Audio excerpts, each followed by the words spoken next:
Ruben Swartz, your host and chief nerd. Welcome to Sales for Nerds, the podcast for people who love using their expertise to serve clients but maybe aren't quite so enthusiastic about the sales and marketing aspects of the business. I struggled with this for years, ironically, as a sales and marketing consultant to the Fortune 500. Over time, I realized that there was a more effective, more authentic way to get clients by helping instead of selling, teaching instead of marketing, and connecting instead of networking. My mission is to help you learn the easy way instead of the way I learned it, by sharing my stories, by bringing on awesome guests to share their stories. And of course, as a software guy, I had to go and create the CRM I wished I'd had when I was struggling with more traditional systems. It does more of what us solo consultants need, help us nail our positioning, help us get more leads and conversations off our website, get more referrals, have more conversations, automates proposals all the way through to e-signature and more, and less of the bloat that comes with traditional CRMs. If you want to check it out, you can start a free trial at mimiran.com. That's MIMIRAN.com. And you can even just sign up for the free version, which helps you nail your positioning. And you can also find proposal templates, lead magnet ideas, and more. Once again, that's MIMIRAN.com. Now let's get to it. Today, I'm super excited to have with me David Newman, founder and CEO of Do It Marketing. He's also the author of two best-selling books, Do It Marketing and Do It Speaking. He is a certified speaking professional and member of the NSA $1 Million Speaker Group. And just FYI, that is National Speakers Association, not National Security Agency, as far as we know. David runs wonderful free webinars for people, and I've been lucky enough to be on several of them. And I'm someone who usually spends my time thinking I'm teaching people, and I've learned so much from him. I wanted to make sure David would come on Sales for Nerds and talk about how he helps consultants grow their practice and also just kind of get a handle on their marketing and not be so intimidated by it. David, welcome to Sales for Nerds. What do you have in your glass? Thank you, Ruben. Great to be here. I actually have Spindrift, which is flavored seltzer. This happens to be the pink lemonade version. Okay, awesome. How about you? I've got some Willful Willamette Valley Pinot Noir 2018. It's a nice, soft Oregon Pinot. I don't know, kind of goes, it's a rainy day out here. And of course, it's probably warmer in Oregon than in Austin right now. Anyway, cheers. Glad to have you on the show. Yes. Tell us a little bit about how you got started on this journey, because I don't think you grew up thinking you were going to be a consultant to consultants. That is true. That was probably the last thing that I thought I would be. So I started out in college in the pre-med program. So I thought I would be a doctor. Failed out of chemistry, physics, and calculus all in the same semester. Realized that wasn't going to happen. I like that you did it quickly, though, and you didn't drag it out. You know, the whole thing with pre-med is meant to weed people out. I was one of the weed people out. So then I switched to drama, not for the revenue potential, but because I actually got good grades in drama classes and English classes. That led to a graduate degree. I have an MFA in stage directing from the City University of New York. And I actually did professional theater for 4 years in New York City. And this is the same situation today, anyone that knows anything about professional theater in New York City or anywhere else knows it's a tough way to make a living. So a friend of mine says, well, David, you're doing some teaching at your graduate school kind of part-time. Why don't you do that for companies? And that's called corporate training. And maybe you can make some money doing that. So in 1992, I got my first corporate training / consulting job. It was a small little boutique firm in Delaware called Online Consulting. And that started my 10-year career in management consulting and technology consulting. I then went on to work for Towers Perrin, which was a big HR and management consulting firm here in Philadelphia. Then someone left there and brought me on board to do some technology training for PeopleSoft before they were bought by Oracle. Then about 3-4 years into like the 17th reorganization that my consulting division had to go through, I went from having the best boss to the worst boss and having no idea what my next step would be. I decided in the summer of 2001, the timing here is important, the summer of 2001, I'm going to get out of here. So I signed up with a franchise training and consulting company. They sent me 30 binders with 30 different workshops. Of course, as soon as I'm planning my exit, I file my paperwork with the state of Pennsylvania. 9/11 happens, right? September 11th, 2001, the date that will live in infamy. The entire world, as we all remember, changed overnight. And it's like, hey, welcome to entrepreneurship. And I had no list, no clients, no clue. I had no niche. I was a generalist, jack of all trades, master of none. The first 3 years were tough. I mean, the first 3 years were no joke because I kept hitting every brick wall and every dead end. Finally, around 2005, 2006, I said, okay, I'm going to have to do what I did in college. Stop doing the crap that I hate, figure out which one or two things I really enjoy and am good at, and start the business over doing that. And that's when I started to get into marketing and sales, and specifically professional services, marketing and sales. So did that for years and years. The Do It Marketing book, which is a professional services marketing book, came out then in 2013. Kept working with consultants, experts, independent professionals. A lot of these folks wanted to consult or coach or speak. So the speaking thing took the form of a book that came out in January of 2020. And I must not be the only person who's the king of bad timing. But imagine coming out with a speaking book about how consultants can profit from speaking. Great sales for the first 2 months. March of 2020, thank you, COVID, slammed through the floor like an anvil in an old decrepit factory. And so that book, we're just going to never speak about that book again. We'll never talk about it again. It never happened. And I wrote a fantastic book in 2013 called Do It Marketing, which is actually, it is truly evergreen. And the strategies are just as effective today as they were 8-9 years ago. So that's the long-winded, crazy story of my life. So I want to rewind a little bit. And as someone who started my entrepreneurial journey in 2001, I can appreciate a lot of what you're saying here. But I'm curious about, I feel like there's a little piece you skipped over from I'm struggling to attract clients, I'm struggling to define a niche, to I'm the master of helping other people define a niche and attract clients. And all that. How did you actually kind of course correct? What specifically did you do other than say, oh, I'm going to do stuff that I like? Great question. And I think this is a truism in the consulting profession across the board, that we typically teach and consult on the things that we need to learn ourselves. So the other theory is that even a blind squirrel occasionally finds a nut. So around 2005, 2006, I start hitting my stride, still as a generalist, but I start getting some big corporate clients. I start getting a big training contract with IBM. I had another big training contract with QVC, the big home shopping company network that's headquartered about 25 miles from where I'm sitting right now. We did some work with Microsoft, and these are like long-term 6-month, 12-month contracts. Mm-hmm. And some were referred and some were just happenstance, and some, I'll just be brutally honest, getting lucky. So now I'm involved in the National Speakers Association. I'm involved in what used to be ASTD, which is now ATD, the Association of Talent Development. So I have a lot of friends in this area, and they start to look and they're like, oh, well, he's working at QVC now, and he's got a gig with IBM, and he's doing this thing with Microsoft. Hey, David, can I pick your brain? Can I take you to lunch? Can I buy you drinks? Can we have breakfast? So I'm having a lot of breakfast, lunch, and coffee with people. And one of my friends, who's still a good friend to this day, he's a career consultant. And he stops me mid-breakfast because he said, hey, David, can I pick your brain? So we're having breakfast together. And he stops me mid-sentence, Ruben, and he says, you should do this for a living.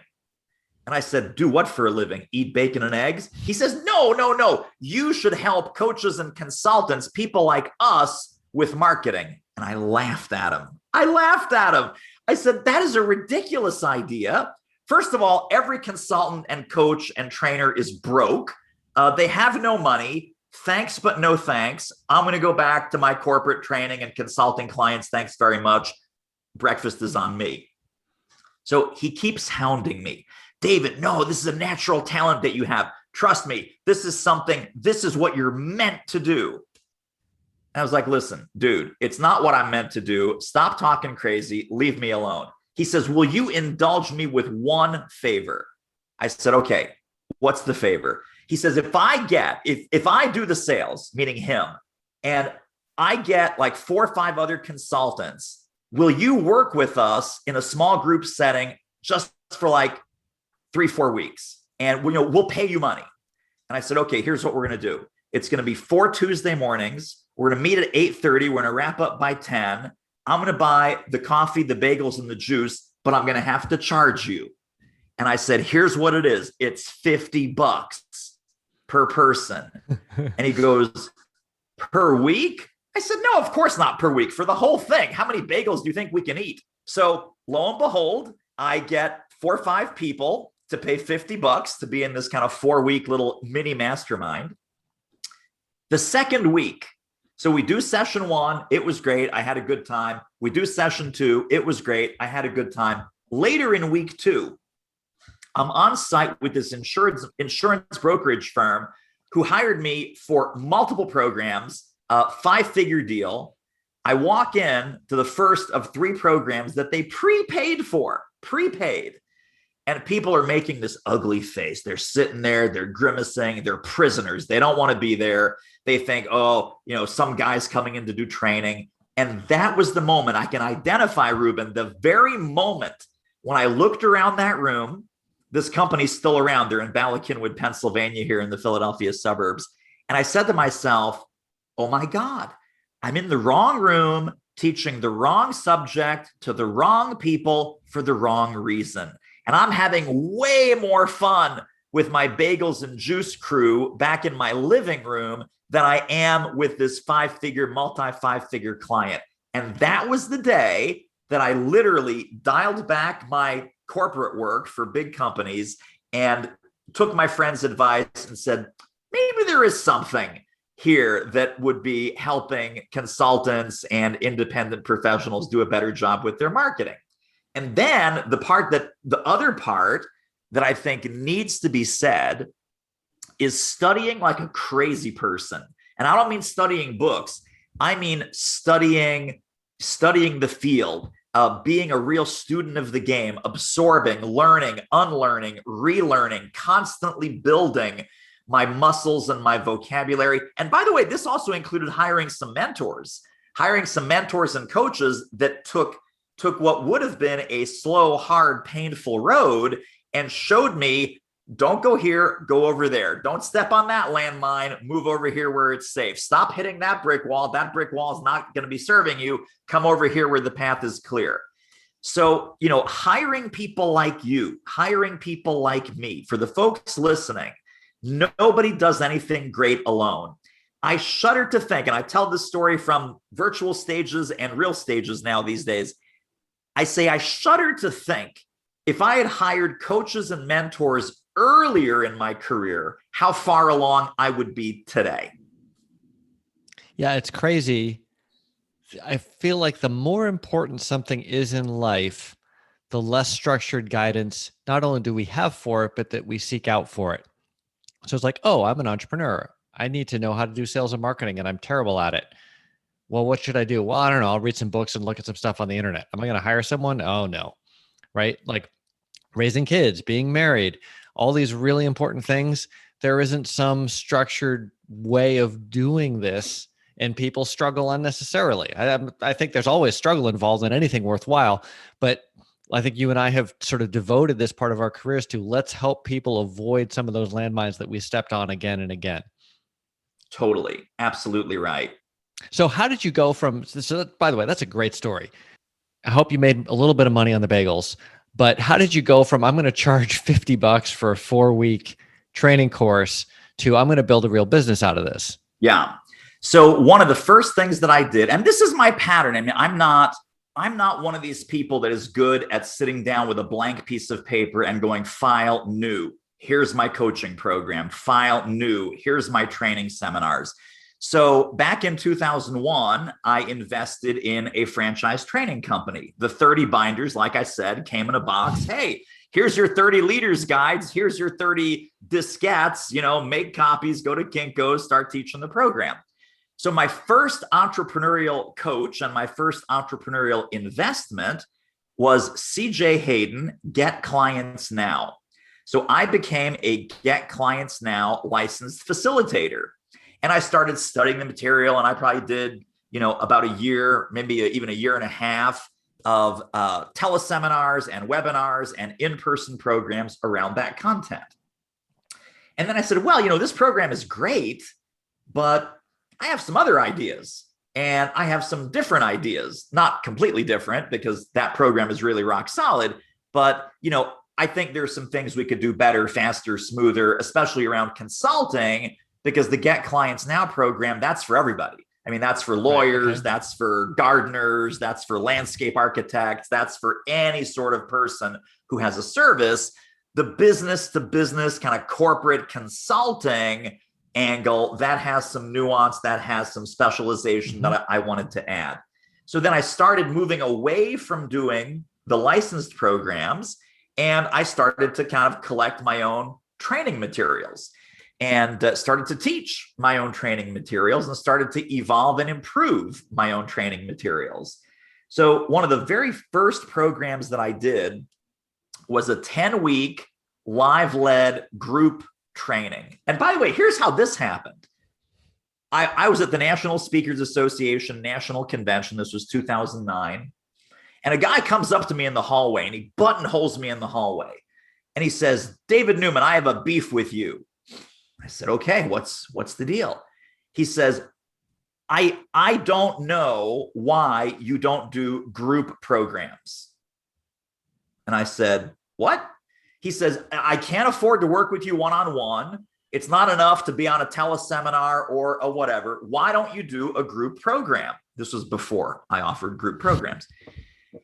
I chewed this poor guy's ear off, Ruben. Here's what I said. I said, "I don't believe in group coaching. I think group coaching it would water down my brand. It would be insulting to the people that I've worked with one-on-one. Absolutely ain't no way, ain't no how. I'm not doing group coaching."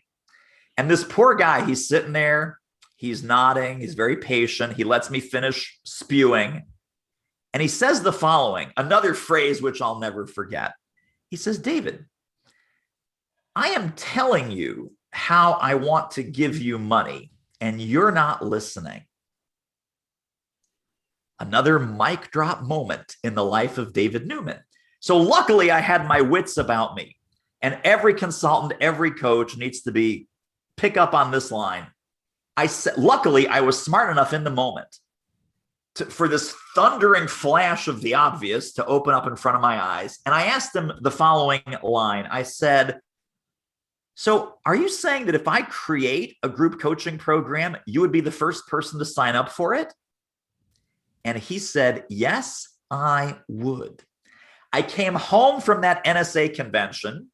6 weeks later, we launched the group program. He was, in fact, the first. I said, "Hey, buddy, it's ready. It's ready. You coming in?" He says, "Totally, I'm coming in."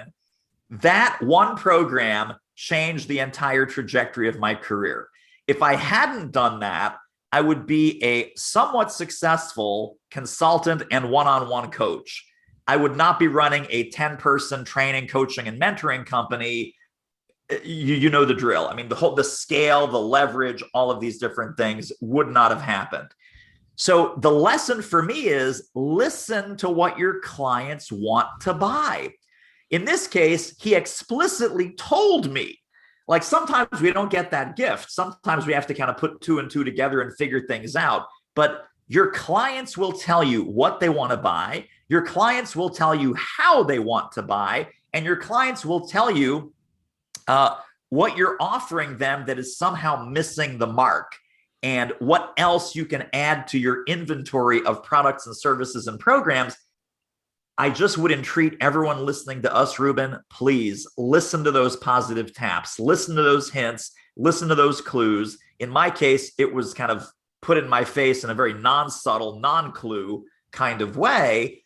But that was one of those pivotal moments that I went from one-on-one coaching and consulting to group programs. And I still do, if the price is right, obviously, I will still take on a small handful of private clients. But 98% of our revenue is group coaching, group mentoring, and group training programs. How about that? And by the way, it doesn't cheapen your brand. It doesn't dilute your offering, and it doesn't do anything other than serve your clients in awesome, amazing, tremendous ways. And there's certain things that I think you get in a group situation that you don't get in a one-on-one situation, right? Like there's a certain peer component to it that's nice. For sure. And it's funny you say that, because if I had, I had people telling me so many times, can you just make your tool be a full CRM so I can get rid of the CRM that I hate? And I remember saying distinctly time after time, the last thing the world needs is another CRM.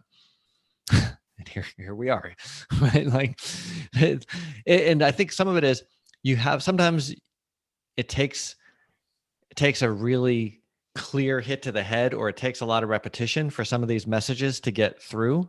Yeah. But it also you have to have that conversation for there to be any chance of absorbing this information. And it's not like somebody might think that. There might have been lots of people who got your emails who thought that, but they didn't run into you in a hallway and deliver the message. Right. They probably didn't even write back and say, I'd like a group coaching program. Yeah. You got to have one-on-one human interaction to learn some of these things. Right. All right. So now you've got this group coaching program. It's basically transformed your business. What did you learn along the way that you now see other people doing that you kind of can help them avoid the pitfalls and the traps that you were struggling with when you were getting started? What are the most common things you see? Well, I think the first thing that we see a lot of, especially with consultants and experts, is this entire disdain for the marketing and the sales process, right? This is beneath me. My work speaks for itself. We have incredible client results. We have a marquee names on our client list. We have a beautiful website. I'm working on a new webinar right now, and there's a slide that is like how most consultants think about marketing. And it's these 3 fat, lazy seals sitting on this sun-drenched beach. They have cute little seal faces. And I put speech bubbles over these 3 seals. Seal number 1 says, well, all my business is repeat and referral. The next seal says, I blog quite a bit. And the next seal says, I've written a book and I get a lot of clients because of my book. Now, all of those things, right? The book, the blog, whatever, those are passive, those are reactive, and you are not in control of how, where, when, or how many come in the door, right? Some clients repeat, some clients refer, some do not. Some folks read your book and they will never, ever, ever call you. Some folks love your blog, but they don't have 2 nickels to rub together. So the real question is, forget about your book, forget about your blog, forget about all your beautiful repeat and referral business. For most successful consultants, repeat and referral business is the gravy. It's not the meat. They don't rely on it. They don't just sit waiting. Imagine a successful consultant sitting in her office or sitting in his office and saying, boy, I wonder who's going to call today. I wonder what business will just kind of drop in my lap out of the blue. And if there's nothing going on, I guess I'll just go play golf, or I guess I'll go to the pool and, hang out there. Said no successful consultant ever. So then I have a second slide in this deck, which is from a National Geographic special. And it's about seals, and it's about seals and sharks. So there's a picture of this shark who is literally leaping out of the water, trying to catch this seal who has leapt out of the water and about to chomp. And I tell people, don't worry. I saw the whole National Geographic clip. The seal gets away. It's not, the story ends happily, at least that time for that seal.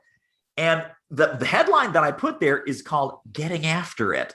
So do you want to be the fat, lazy seal sitting on the beach, just kind of waiting for the fish to drop into your mouth? Or do you want to be more like the shark and get after it? Successful consultants get after it. I was so reluctant to do this, Ruben. It wasn't even funny. I was totally Mr. Content Marketing, Mr. Emails, Mr. Blogs. Never do any kind of outreach of any kind. I would do some speaking engagements to targeted groups, thinking, oh, well, if they like what they heard, they'll come up to me afterwards and they'll say, well, David, can you help our company? Do you ever work with people like me?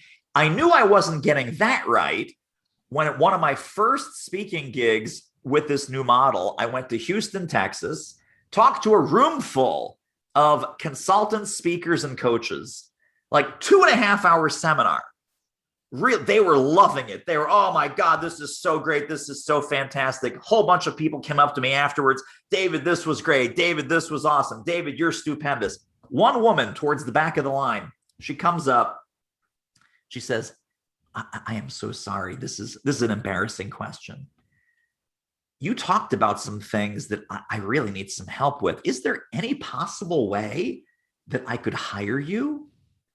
And I was like, oh my God, I even screwed this up.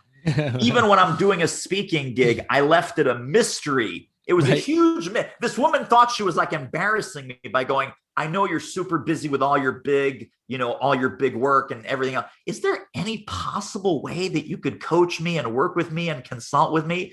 And I laughed and I said to her, I said, well, besides the fact that I make 90% of my income doing that, no, I'm sorry, I can't help you at all. So then I realized it's not just giving a speech, it's giving the right speech that has the seeding and the soft mentions and the hooks and the call to action.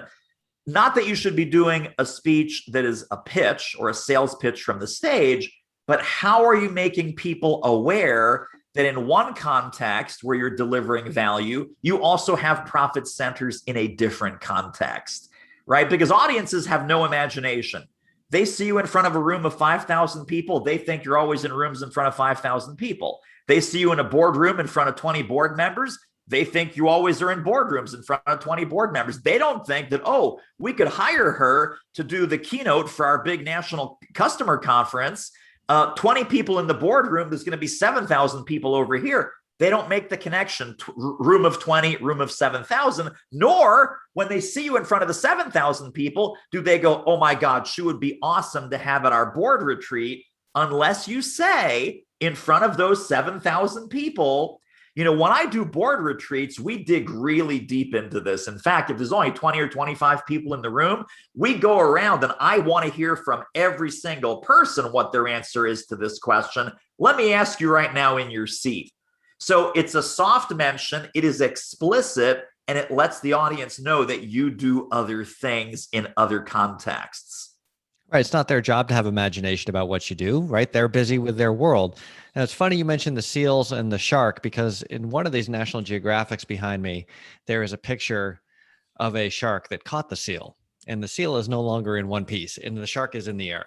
So I don't know if that was part that was edited out of your special, but that picture has always stayed with me. I don't remember what month it was in. So love that analogy. So it sounds like the biggest problem, first of all, is just being passive, like, and dare I say, not doing it when it comes to marketing. Yeah. Complacency, arrogance, and doing okay with doing okay. But I think there's part of it is, and I was like this for a while, like I got enough referrals that we were okay.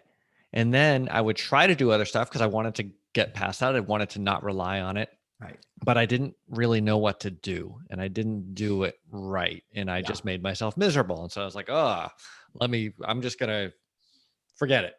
And I think a lot of people go through that cycle. Like they know they should do something and they feel like they got burned. Maybe they even got burned several times. So then they just like, okay, screw it. It's all word of mouth anyway. I don't have any control and I don't like it. How can people overcome that? Especially the, I don't like it, I feel icky part. Yeah. Well, I think where people feel icky is where we take a product sales model and we shift that into a service sales context where it doesn't work. It just doesn't work. So, I'm a huge proponent and advocate of thought leadership marketing and trusted advisor marketing. Because I'm also a domain junkie, I happen to own those two domains. Interesting fun fact. So if you type in trusted advisor marketing or thoughtleadershipmarketing.com, you'll end up somewhere in our world. I'm not sure where they go, but they go somewhere. So I think we need to reevaluate all the sales training, which if you're selling windows, if you're selling replacement windows, if you're selling roofing, if you're selling cars, God bless you. The product sales model, and again, not bad car salesmen, but good car salesmen, even good automotive sales training is not the same sales training that a consultant or a professional service provider needs. So, if you look at the entire pipeline, and again, this is a new concept for some people, Ruben, I know that you teach this, you have this baked into your systems and your software, but what is that first contact? Is it spam? Is it salesy? Or is it high value and high relevance? Because we often think that when we lose a sale or we don't close the sale, that we screwed it up at the end. With consultants in particular, that's almost never true. The bad news is you screwed it up at the beginning, that you screwed it up at the beginning of the sales process, that you failed to offer value and invite engagement, which would create a natural chain link fence that step one of your sales process leads to step two with minimal friction, minimal resistance, and minimal bad feelings. Now, the good news is when you remove the pressure from the sales process, you might think, oh, well, this is terrific for prospects. Now prospects are more willing to talk to me. They lower the shields. They're more open. They're more honest. Forget about that. Yes, that's all true, but it's a lot better for you because now you're no longer icky, I think was the word that you used. We use very technical marketing terms here. Right. It's no longer icky. It's no longer weird. It's no longer pressure. When you take the pressure off the sale, you take the pressure both off the prospect and off of yourself. So now we can have a deep dive, peer-to-peer, diagnostic conversation about where the client is, where the client wants to go, what's important to the client about achieving that outcome. What are some metrics? What are some measures of success? What have they tried before? What worked? What didn't work? Right? One of the other things that so many consultants do not externally acknowledge is that the client has been burned before. Just like you talked about, our audience of consultants and coaches and so forth, they've been burned before. Well, our clients have been burned before by a consultant who looked like you, sounded like you, acted like you. So you have to immediately separate yourself from all the other consulting goofballs who look like you look or who say what you say. So here's another thing that I used to have on our old website. We just redid the website, so now some things have moved around. But on our one of our client-facing pages for our services, the headline was, "Are you tired of throwing money in a marketing black hole?" Now think about that. The site is doitmarketing.com. I'm a marketing consultant. I'm a professional marketer. And I'm asking prospects, are you tired of throwing money into a marketing black hole? That line, by the way, came from one of my clients. He says, "David, I'm hiring you, but I'll tell you, I hate marketing. I hate everything about marketing. You never know what works. You never know what doesn't. You never know what to do next. It's all a big mystery tied up in a black box. And I'm just so sick and tired. I need some outside help." Luckily, I was listening. And I think great copy for consultants is never written. Great copy for consultants is listened to. So replay in your mind all the dozens or hundreds, or in some cases, thousands of conversations that you've had with your prospects and your clients. You will know what they love. You will know what they hate. You'll know what they're afraid of. You know what they're working towards. So when I put that on my headline, you say, "Oh my God, David, are you crazy? That would be a suicidal thing to put on your website." I'm like, nope. It brought us hundreds of thousands of dollars because it read the client's mind. Yes, I am tired of throwing money into a marketing black hole. I finally found the good guy in this business. What's the definition of a good guy in the consulting business? The one that calls out the bad guys. So hopefully everyone listening here is going to be the good guy or the good gal in your industry, because we're not giving weapons to children. We're not here to, help you facilitate evil in the world. But you do great work. You do great work for great clients. Let them know that there's an enemy out there. Let them know that, so you're Luke Skywalker. That's fantastic. Show them Darth Vader and say, I'm not him, right? I understand. I'm more empathetic. I'm more sympathetic. I understand what you're going through and I can help. If you're marketing just those two jobs, you will get more clients than you know what to do with. The two jobs are convey these two ideas. Number one, I know what you're going through. Number two, I can fix it. What are those two emotions? Empathy and confidence. Show empathy for their situation and earn the confidence of them doing business with you. That is a huge, huge differentiator. And a lot of consultants, they do what I call same-o, lame-o consultant webpage, right? We're awesome. We've been doing this for 27 years. We have degrees from Harvard, Yale, and Stanford, blah, blah, blah, blah, blah, blah, blah. Sure, commoditization, self-commoditization. Last one, and then I'll shut up and let you get a word in. People say clients commoditize consultants. I wish that were true. So many consultants do a great job of commoditizing themselves. Clients rarely get a chance. Amen. That's so true. And I think some of it is not knowing what to do. And I know that I went through this process, right? So I'm like, oh crap, I'm a consultant. What do I do? Oh, okay, I need a website. Well, let me look at successful consulting companies' websites and copy that, right? Doesn't make sense I was one person at the time, to copy, this multi-thousand person company's website. It's completely inauthentic. It doesn't work well for me. It hides all my advantages for someone who might want to hire me. Same thing when I had to send my first sales proposal, like, oh, let me copy some sales proposal from somewhere because I don't know what to do, right? And so much of it is, I think people actually know what to do, right? If you're sitting down and you're talking to a friend over bagels or bacon or wine or whatever about the problem that you're an expert in, you're going to help this person really well. And you're going to you're going to empathize, like you say, you're going to give them confidence you can solve it. You're going to point out how there's a lot of bad actors in this space and how they have to act to avoid that and so on. Everything goes smoothly. Suddenly you say you're in a sales meeting or you got to put your message on a website for marketing purposes. And these people, it's like the eyes glaze over and they get brain freeze and it all comes out as corporate jargon mush. Yes. I've had multiple email threads, Ruben, I'm sure you have too, where someone sends me some marketing copy to look at and I reply with like 3 words in plain English. And then they send it back and I go, plainer. And then I send it back. I go, really plain, really simple, simpler still. They send it back. Third one, once they've had 3 rounds of simplifying and removing the jargon, removing the buzzwords, removing the consultant speak. Now it's like, okay, that I understand. And that I would be interested in buying. You cannot confuse people into a sale. You cannot confuse people into doing business with you. Yet so many consultants, not just the websites, but the emails and the sales process and the language that they have during a consultation call, the language they have throughout an entire sales conversation. It's like, dude, what are you talking about, right? I once did business with, this is a mid-sized company, not really a big company. And he says to me, the CEO, I'm really looking forward to working with you.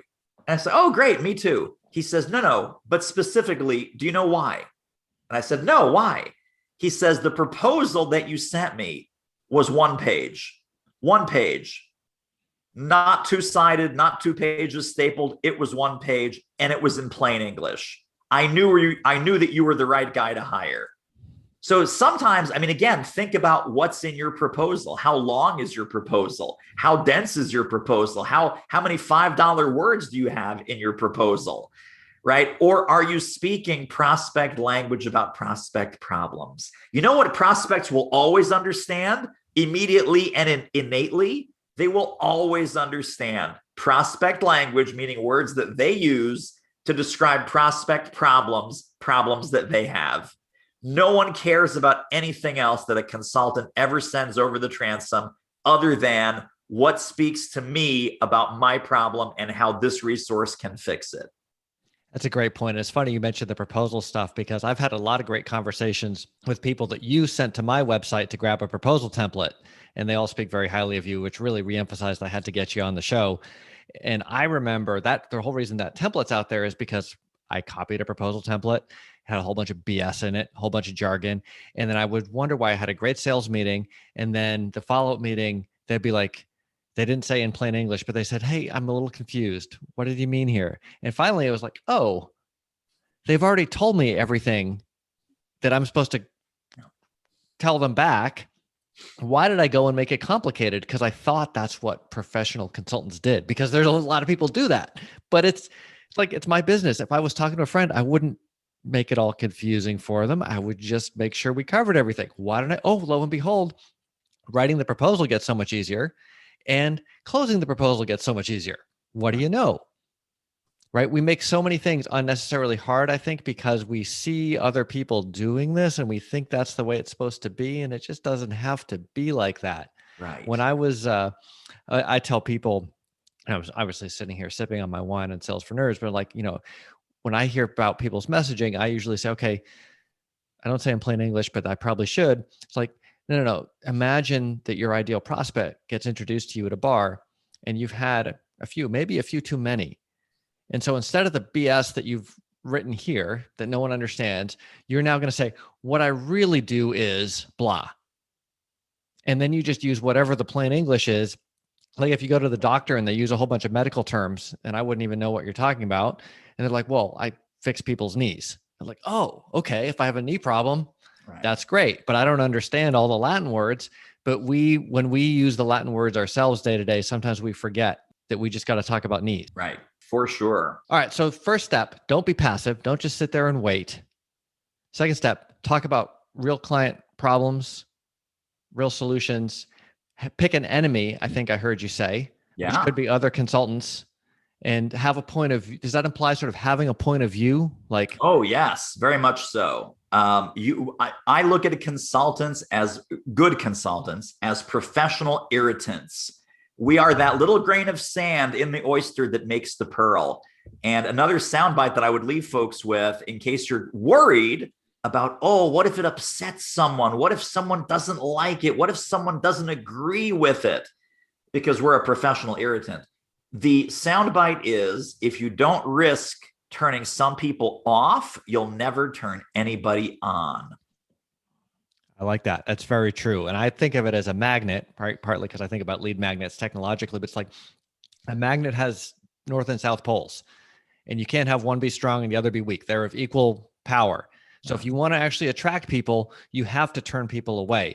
And one of the things you said earlier about screwing up the sales cycle at the beginning really struck a chord with me. And I actually thought you were going to go somewhere slightly different with it.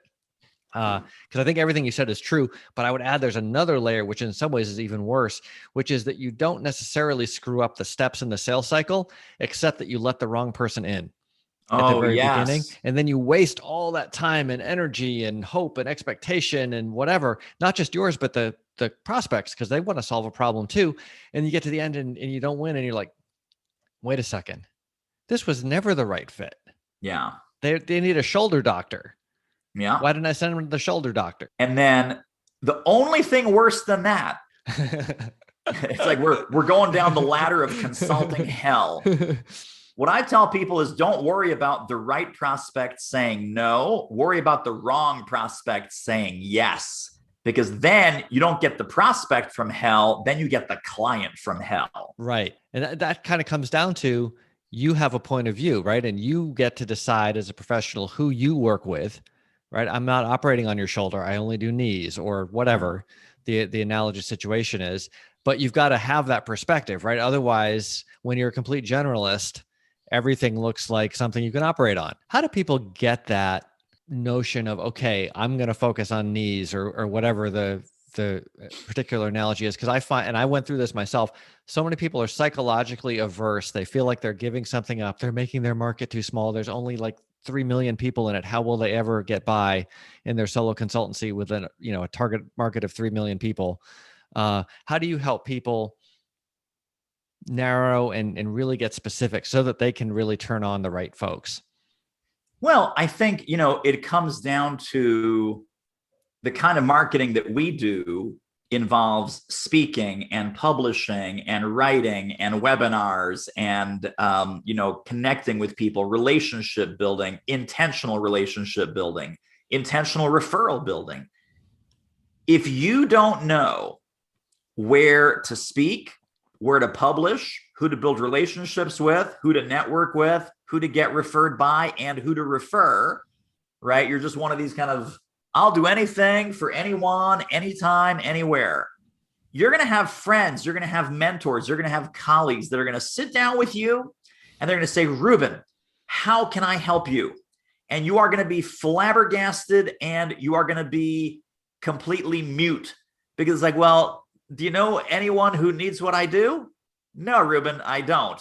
Okay, thanks. Bye. Sometimes that will manifest itself into when people say, how can I help you? Or what are you working on that I can help with? You then, because you're not as successful as you would like to be in this scenario, you go, no, I'm fine. I'm great. Everything is good. And so for years, my answer with, so David, how can I help you? Dude, what do you need? How can I hook you up? I was friends with very successful people. I'm not talking about paying for a mentor, paying for a coach, paying for consulting, which I highly recommend, by the way. I'm talking about low-cost help, no-cost help, expensive help, all the help. I said, no, no, no, no, no, because I didn't know what help I needed. I didn't know what help I needed because I didn't know what the hell I was doing. So contrast that with someone who's made a series of decisions.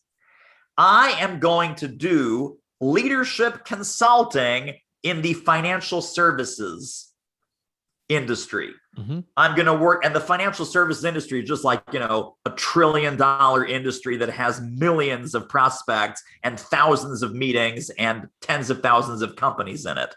You're like, oh, but I'm leaving money on the table. No, you're not. If you don't make that decision, you're blowing money out the window. Forget about leaving money on the table. When I say, let's say that's the business I'm in, leadership consulting in financial services. David, how can I help you? Who'd be a good referral for you? I would say, well, Ruben, thank you for asking.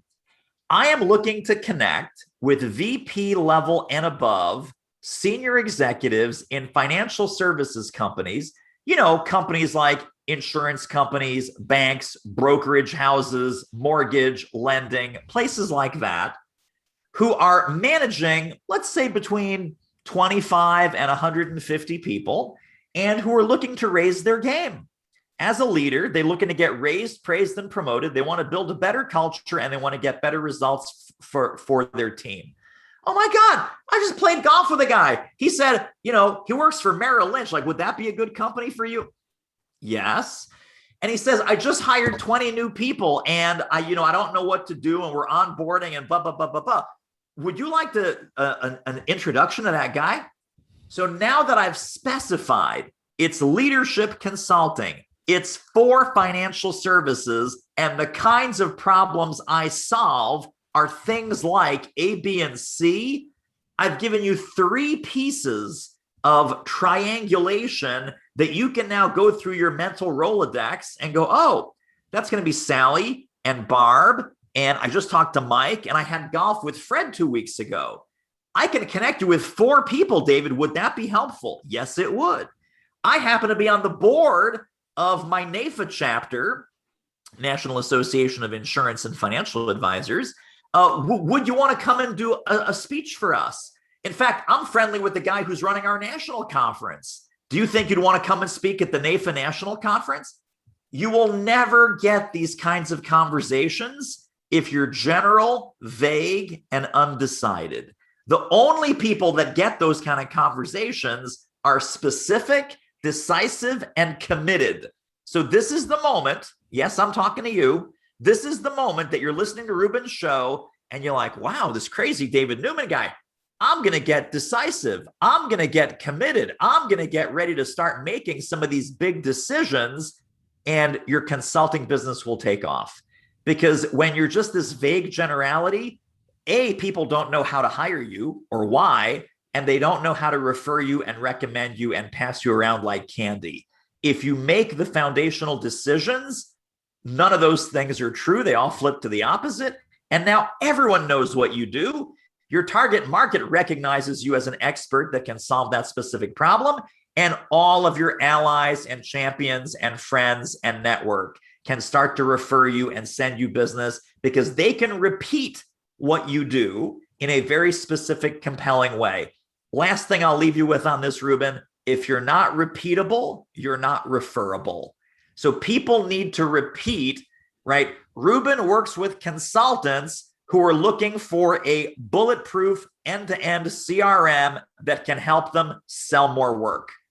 Oh, man, everybody needs that. Well, no, everybody who is a consultant who hates selling but still needs to sell, they need that. And that's probably you because that's why you're listening.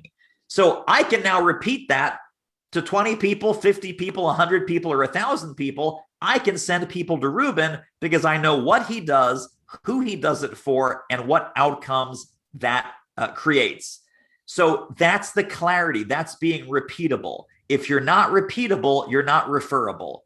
Oh, Susan's a great consultant. What does she do? I'm not really sure. And she keeps changing it every 3 months. That's not what you want them to say about you. I like to tell people that when they're a consultant, they get to define their market and their niche and all that.